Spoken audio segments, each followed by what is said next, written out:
Pedro Rodríguez Filho, más conocido como Pedrinho Matador, fue un asesino serial brasileño que entre 1967 y el año 2003 se cree que asesinó a unas 71 personas, 43 de estas estando dentro de la cárcel, aunque él mismo afirmó posteriormente en un par de entrevistas que la cifra superaba las 100. Pedrinho Matador lucía un intimidante tatuaje en uno de sus brazos que decía "mato por placer". Sin embargo, aseguraba que escogía como víctimas exclusivamente a violadores, pederastas y otros asesinos. Aquello terminó por convertirlo en una celebridad ante los ojos de todo Brasil, un antihéroe que se encargó de dar su merecido a criminales, incluso peores que él mismo. Su perfil calza con el término de asesino misionero, el cual cree que sus actos están plenamente justificados y que le hacen un favor a la sociedad al matar cierto tipo de personas que ellos consideran indeseables. Pero Pedrinho Matador no es el único asesino en serie brasileño que se jactaba de ser una especie de justiciero. A principios de los años 80, el temido Cabo Bruno era quien se encargaba de barrer el sur de Sao Paulo, matando a sangre fría a todo aquel que tuviera aspecto de delincuente.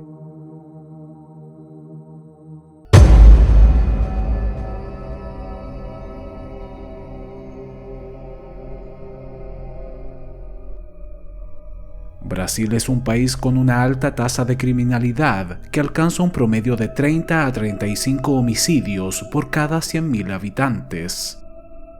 Aunque se han implementado varios programas para intentar combatir la violencia, algunos de los cuales han tenido un éxito moderado, las cifras siguen siendo desalentadoras, sobre todo en las favelas, las cuales se han convertido en el epicentro de actividades criminales como el robo, el tráfico de drogas, los secuestros y el sicariato. Se estima que las primeras favelas de Sao Paulo surgieron a principios de los años 20 y poco a poco supusieron un problema para las autoridades debido a la usurpación de terrenos, su nulo plan urbanístico y arquitectónico y la proliferación de la delincuencia. Sin embargo, el gran auge de las favelas llegaría en la década de los años 70, cuando la cantidad de habitantes en estas zonas aumentó a más del 440% debido a la reducción de los salarios y el alza de los precios en las viviendas. La extrema pobreza, la precariedad de las construcciones, el hacinamiento y la ausencia de servicios básicos como escuelas u hospitales traería consigo graves consecuencias.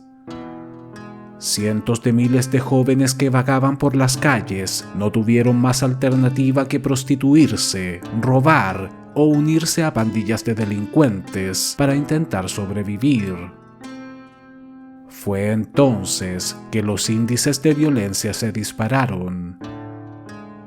Los enfrentamientos entre bandas criminales y la policía se volvieron cada vez más habituales y la tasa de homicidios aumentó de forma alarmante, despertando la preocupación y el pavor de los pobladores.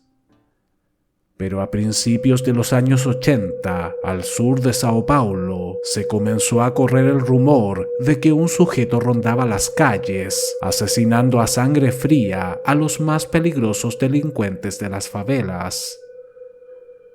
La primera víctima fue Ademir da Cruz, un joven que solía rondar la zona con un intimidante perro Rottweiler.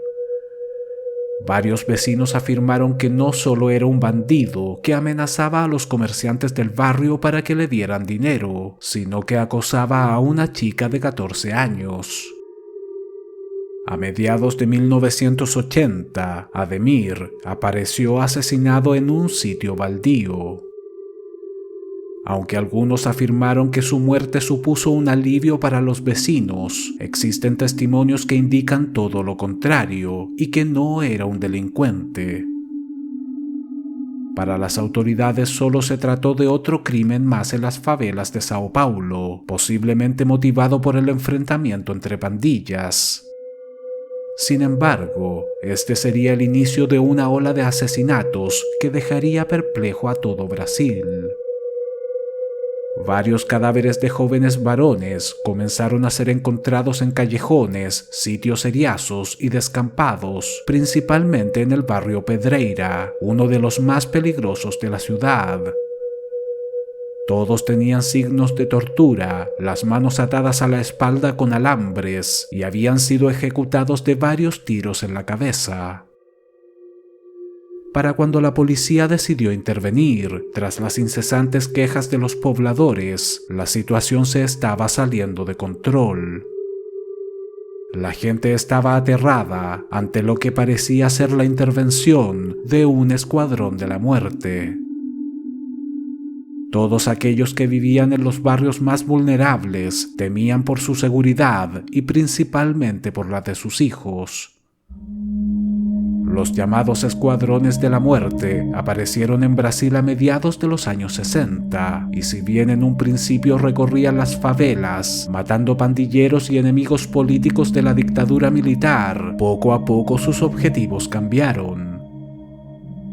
Muchos de estos grupos estaban formados por ex policías, ex militares o simples matones que ante los altos índices de criminalidad del país habían decidido implantar un sistema de ejecuciones clandestinas. Lo más aberrante es que las víctimas eran exclusivamente menores de edad. Todos los niños de entre 2 y 15 años que vivían en las calles eran vistos como potenciales delincuentes y eliminados para evitar que en el futuro se convirtieran en un problema para el país. En las siguientes décadas los escuadrones de la muerte se expandieron por todo Brasil y causaron el terror en la población. Posiblemente como muchos de sus miembros tenían contactos con la policía, la milicia y las altas esferas políticas, nunca se consiguió desarticularlos por completo. Sin embargo, lo que estaba ocurriendo en el sur de Sao Paulo parecía ser distinto. En cierta ocasión, se encontraron los cuerpos de 6 adolescentes dentro de un galpón, quienes habían sido golpeados, quemados con cigarrillos, apuñalados y decapitados. Y si bien varios de estos asesinatos implicaron el secuestro y la tortura de la víctima, algunas de las ejecuciones fueron realizadas a plena luz del día y existían testigos. Los testimonios describieron a un sujeto de barba, ojos claros y corta estatura que descendía rápidamente de un vehículo y acribillaba a jóvenes que iban por la calle, a vista y paciencia del resto de los transeúntes. En enero de 1982, un hombre identificado como José Apreciado Benedito recibió 6 tiros en la espalda y 2 en la cabeza. A pesar de las graves heridas, consiguió sobrevivir y pudo dar una descripción de su atacante, la cual era similar a las entregadas por los testigos de las otras balaceras. Esta sería la única víctima que consiguió salir con vida. En marzo de ese mismo año, Claudio Pasternak Batista, de 16 años, fue abatido en un parque de diversiones ubicado cerca de la favela Jardín Selma. Uno de sus amigos fue testigo del hecho y denunció a la policía que el tirador era un hombre bajo, de barba y ojos claros. La primera vez que se habló del caso en televisión fue en abril de 1982, causando una enorme polémica. El reportaje, realizado por la periodista Mónica Teixeira, dejaba al descubierto el actuar de un asesino implacable que aparentemente estaba decidido a acabar con todos los bandidos de la zona sur. Sin embargo, los familiares de gran parte de las víctimas estaban indignados y afirmaban que estos no eran delincuentes ni estaban involucrados en actividades ilícitas. Como suele ocurrir en estos casos, la situación polarizó a todo el país. Los índices de violencia aumentaban día a día en casi todo Brasil, y los más extremistas creían que un escuadrón de la muerte era justamente lo que se necesitaba en las favelas. Por otro lado, las zonas donde se estaban cometiendo las matanzas, específicamente en el barrio de Pedreira, en la región de Jabaquara, registraron una baja en la actividad delictual, pues narcotraficantes, ladrones y pandilleros temían ser víctimas de una persecución por parte de un grupo organizado y fuertemente armado. El caso tendría un inesperado giro cuando el 25 de septiembre de 1983, los medios de comunicación informaron del arresto de Florisvaldo de Oliveira, un joven de 24 años sospechoso de ser el temido asesino de la zona sur. Florisvaldo, más conocido por sus cercanos como Cabo Bruno, era un ex militar que había sido interrogado en el mes de agosto en relación al crimen de Claudio Pasternak, pero la investigación no tardó en relacionarlo a por lo menos otros 36 casos similares, en donde algunos testigos lo reconocieron como el atacante. Ante la evidencia y la presión de la policía, no tuvo más alternativa que confesar, pero la gran duda era si actuaba en solitario o junto a un escuadrón de la muerte. Florisvaldo de Oliveira nació en Uchoa, Sao Paulo, el 18 de noviembre de 1958, aunque a la edad de 3 años, él y su familia se mudaron al municipio de Catanduva. Lamentablemente no existen mayores antecedentes sobre su infancia, más allá de que recibió su particular apodo cuando aún era un niño, supuestamente por su gran parecido con un mendigo del barrio llamado Bruno. A la edad de 20 años, Florisvaldo ingresó a la Policía Militar de Brasil. Estaba empeñado en combatir la delincuencia que arrasaba las favelas y tenía aterrada a la población. Arriesgaba la vida todas las noches para arrestar a ladrones, narcotraficantes, violadores y otros criminales. Sin embargo, estos eran liberados a los pocos días, lo que comenzó a frustrarlo. Es en este punto que la historia cobra varios matices.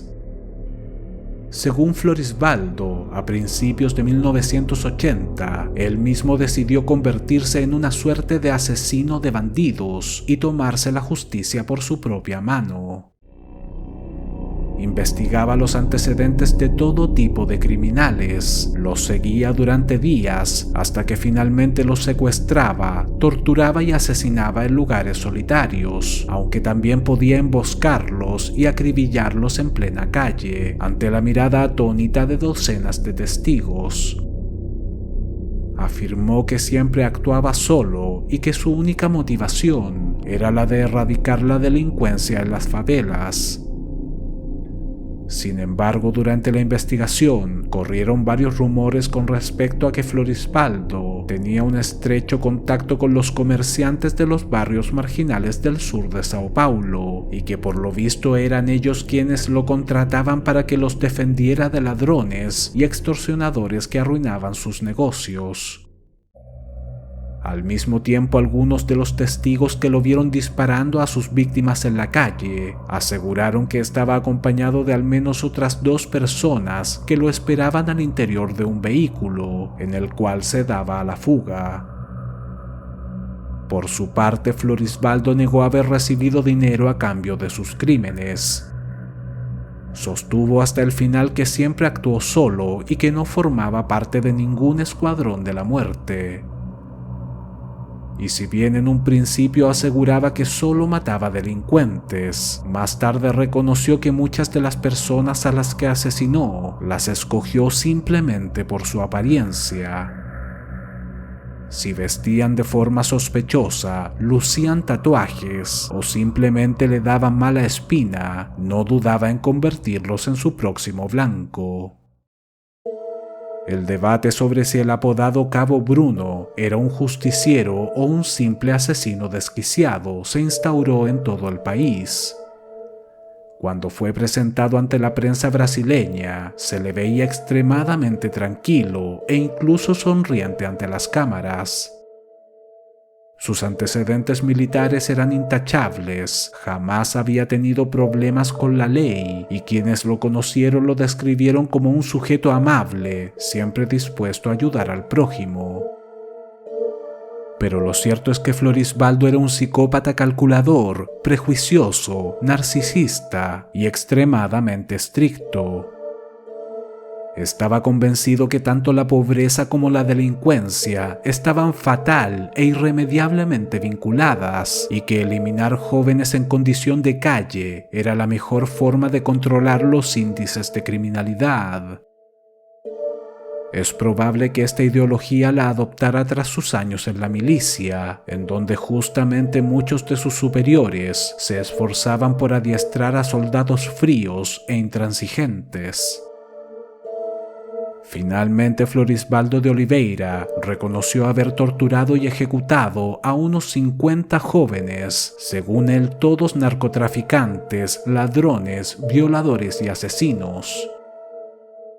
Parecía estar orgulloso de sus actos y no mostró arrepentimientos. Pensaba que la justicia sería benévola con él y que su condena sería baja. Sin embargo, sería declarado culpable de 20 de los cargos de asesinato que pudieron ser probados y condenado a cumplir 117 años en una prisión militar. Una vez que fue puesto tras las rejas, las autoridades se enfrentaron a dos grandes problemas. El primero era que varios reos le habían puesto precio a la cabeza del afamado Cabo Bruno. El segundo era que se trataba de hombres sumamente peligrosos, entrenados para matar, y cualquier enfrentamiento entre internos podía resultar fatal. El 17 de junio de 1984, casi un año después de ser arrestado, escapó de la cárcel tras desarmar y someter a un militar que lo custodiaba. Le quitó un revólver y se dio a la fuga, no sin antes abrir fuego sobre un par de guardias, uno de los cuales recibió un disparo en la cabeza, pero por fortuna consiguió sobrevivir. Florisbaldo sería recapturado a los pocos días sin oponer resistencia.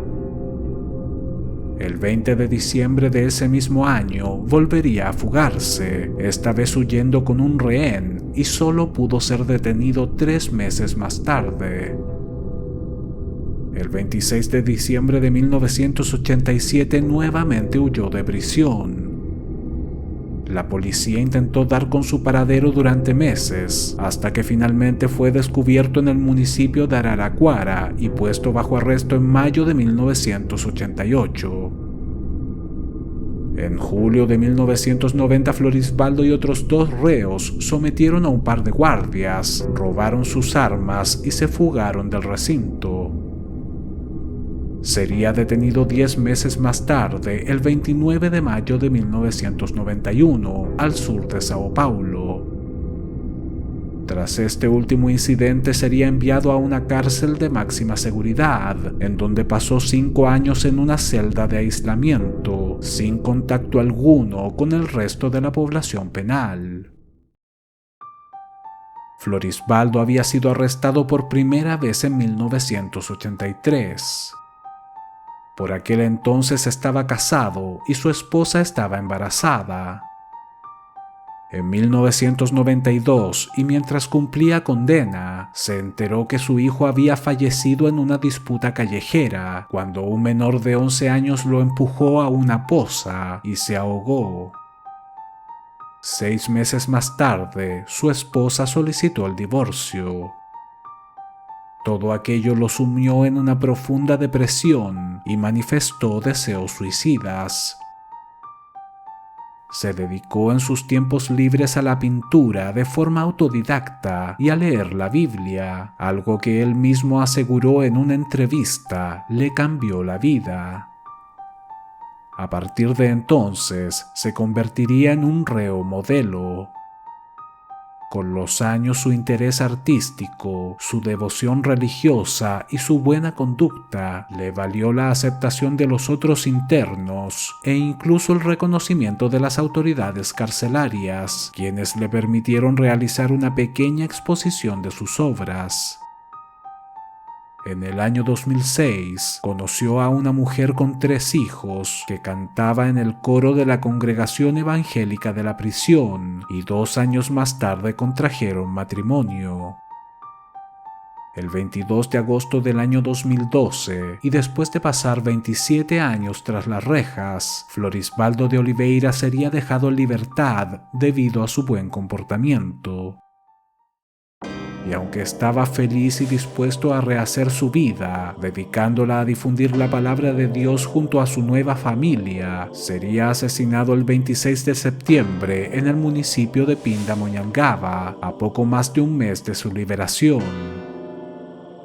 Según los testigos, cerca de las 23:30 horas, y mientras regresaba con su esposa de una reunión con su grupo evangélico, fue sorprendido por 2 sujetos armados que lo acribillaron en plena calle.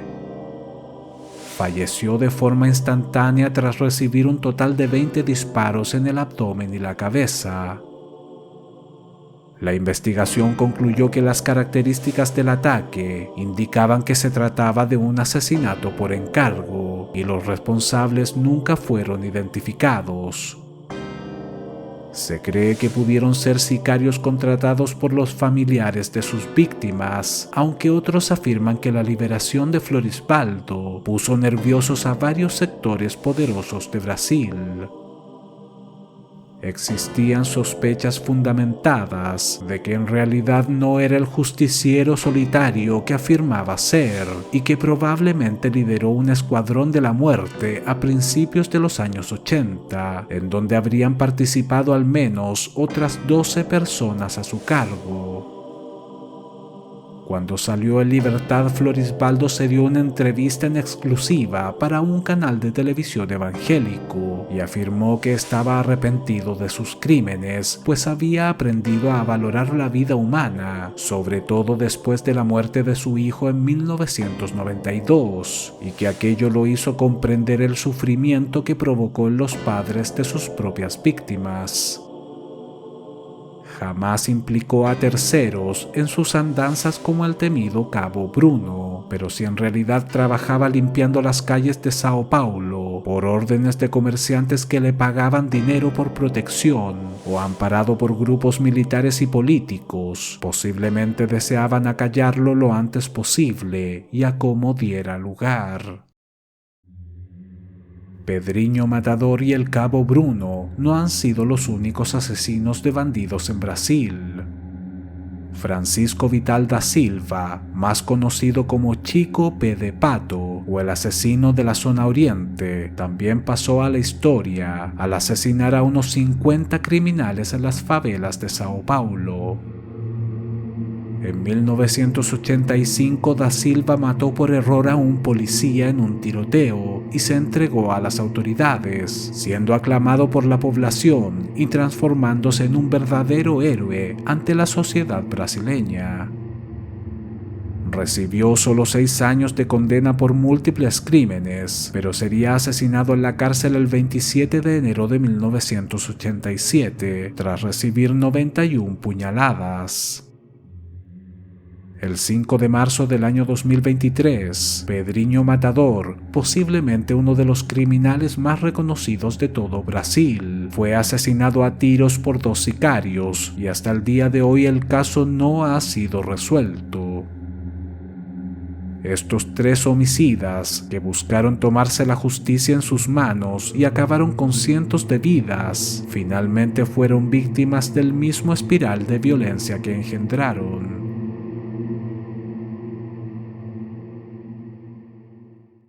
Si este video te gustó, dale like, suscríbete y compártelo en tus redes sociales.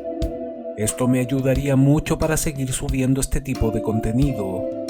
Recuerda hacer clic en la campanita para recibir un mensaje cada vez que suba un nuevo video. Te invito a visitar mi otro canal, La Crónica Inquietante, un espacio orientado al misterio, personajes extraños, sucesos impactantes de la historia y otras curiosidades. El link se encuentra en la descripción. También podrás encontrar el enlace para comprar mi libro Monstruos Humanos, en donde ahondo en el tema de los asesinos en serie. Mi nombre es Álvaro y este es el canal del crimen.